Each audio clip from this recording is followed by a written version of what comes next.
bien, nous sommes de retour au Suquet, Eric, avec cette chapelle ancienne qui se trouve toute proche de l'entrée du Suquet des artistes.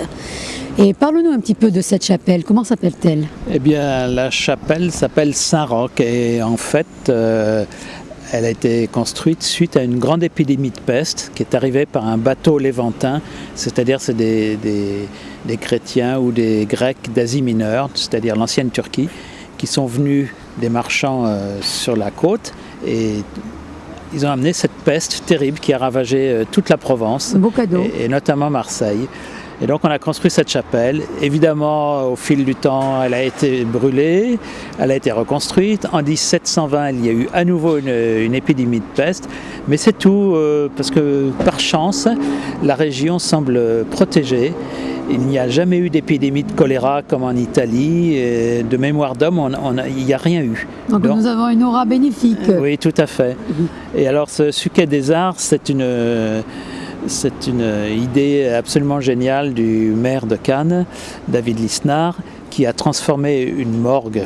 C'est un peu triste, mais ça ne servait plus à rien, heureusement. Et les locaux étaient très vastes et il a transformé cela en atelier d'artistes pour héberger des peintres. Et ils peuvent travailler à l'année. Et il y a quelques jours ouvrables où le public vient pour voir les œuvres. Donc il a créé la vie dans un endroit qui représentait la mort, avec Tout la à fait. créativité. Tout à Très fait. belle initiative, effectivement, qui met en valeur beaucoup de talents. Oui. La venue de François Ier et Charles Quint à Cannes a été une rencontre exceptionnelle, notamment au niveau artistique. Et on voit l'influence italienne baroque qui s'est retrouvée sur les façades, dont les maisons ont été peintes avec des trompe-l'œil. Et ceci a perduré au fil du temps. Et même au temps présent, moderne, eh bien, nous retrouvons des façades peintes par des artistes.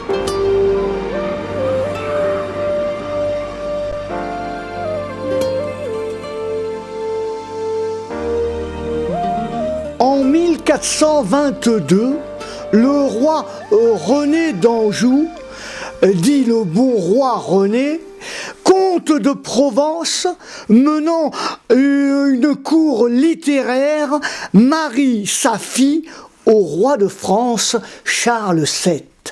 Le couple eut de nombreux enfants, et quand la reine Marie trépassa par jeu d'héritage, la Provence, et donc Cannes et les îles de Lérins, revinrent à son fils Louis XI, roi de France. Le passage de François Ier à l'île de Lérins en 1525 l'avait fortement marqué et il a beaucoup apprécié ce petit village de pêcheurs Cannes et il est revenu ici dans les années 1530 pour rencontrer Charles Quint. Et malheureusement, ça a été une histoire terrible parce que ça a mis la région à feu et à sang. Éric, parle-nous un peu de Charles Quint. Eh bien, l'empereur du Saint-Empire germanique a décidé de rencontrer François Ier, mais surtout, il voulait envahir le royaume de France. Et donc, il est arrivé en Provence avec 50 000 hommes. Il a brûlé les villages, empoisonné les puits. Ça a été un affrontement terrible. Mais finalement, ses armées ont été déboutées, vaincues. Il y a eu des milliers de morts partout, depuis Marseille jusqu'à Cannes et en Italie. Et il s'est retiré ici. Il a habité dans cette maison. Enfin, cette maison, il y avait une petite maison dans le Suquet où il a séjourné et quand il est parti, il a exterminé tous les habitants de Cannes. Et cette maison aujourd'hui, c'est celle qui est devenue l'école? Et oui, entre-temps, malheureusement, c'est devenu un hôpital et puis l'hôpital a été transformé en école. Voilà. Et voilà, nous avons rencontré Danielle, une canoise du Suquet, qui va nous parler un petit peu de son époque, comment était le Suquet. Faites-nous découvrir, Alors, Danielle. Moi, je suis d'origine niçoise. Je suis venue après à Cannes et j'ai découvert petit à petit le Suquet par mes amis, les gens qui habitent au Suquet. Alors, ils me disaient que quand ils étaient jeunes, les petites barques montaient par la rue Saint-Antoine, ils faisaient les filets et après ils faisaient les anchois, ils nettoyaient les anchois, ils les mettaient dans les barils, les préparaient, les salaient. Et il y avait beaucoup de familles, il y avait beaucoup de magasins. Et entre autres, ils habitaient dans toutes les petites maisons que vous voyez. Ils mangeaient beaucoup de poissons. Donc le poisson, il y a du calcium et ça bloque les articulations. Ils sont de petite taille, comme certains provençaux. Ils en sont tous d'origine italienne. Les maisons que vous voyez sont basses, c'est des petits plafonds. C'était adapté à eux. Leur taille. Il y avait beaucoup de joie, il y avait beaucoup de mouvements, parce que les familles ils étaient très nombreuses à cette époque-là. Il y avait beaucoup de magasins et la vie était très succotaine avant toute chose. Et après, il est arrivé le Lord qui a fait développer Cannes. Voilà, c'est cela. Il a fait développer Cannes. Cannes s'est agrandi par le bas.